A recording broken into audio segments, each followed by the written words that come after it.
Okey, ni kita punya pizza ayam gepuk. Okey, ni kita punya dough. Sourdough ke? Betul, kita guna sourdough. Ni kita punya sambal gepuk kita. So kita buat sendirilah sambal gepuk kita. Wow. So kita letak dekat base.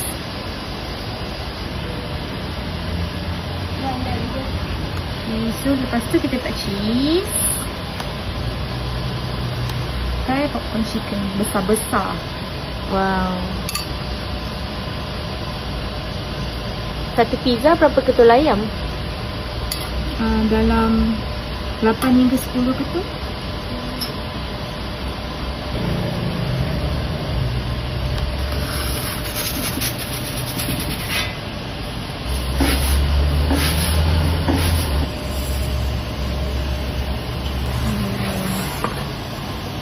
Kita letak kubis goreng atas pizza kita untuk pizza ayam gepuk. So barulah ayam gepuk. Wow. So ni kubis yang kita goreng tadi kita letak dekat atas pizza. Okay, so sambal kita bukan dekat base je, dekat atas pun kita letak juga. Dan dekat atas ni kita akan drizzle sikit kicap manis.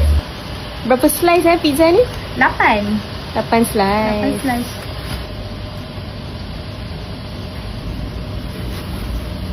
So sekarang ni kita buat sukiya beef pizza. Ni kita punya sos sukiya. Apa dalam sos dia? Kita ada chili oil dengan roasted sesame. And kita letak cheese.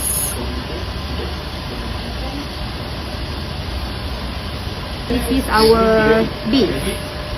Dia punya ni 10 hari dia beri sebab minggu. Balik kampung bayi. So this one the beef is secret recipe lah. Oh, secret recipe. Okay, next kita letak cherry tomatoes.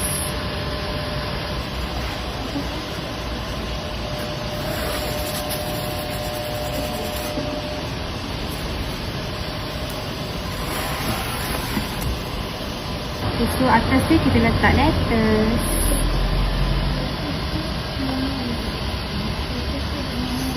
Okay, so ni kita punya beef sukiya pizza.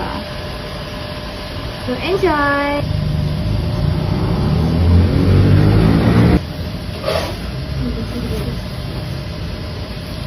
So untuk korang yang nak try kita punya pizza, kita buka daripada Khamis sampai Ahad 8 hingga 12 malam. So korang boleh datang, korang boleh walk in dan tapi kita prefer korang pre-book dulu. So korang boleh bagi tahu korang nak pick up pukul berapa dan kita dah ready untuk pizza kan. So korang tak perlu beratur.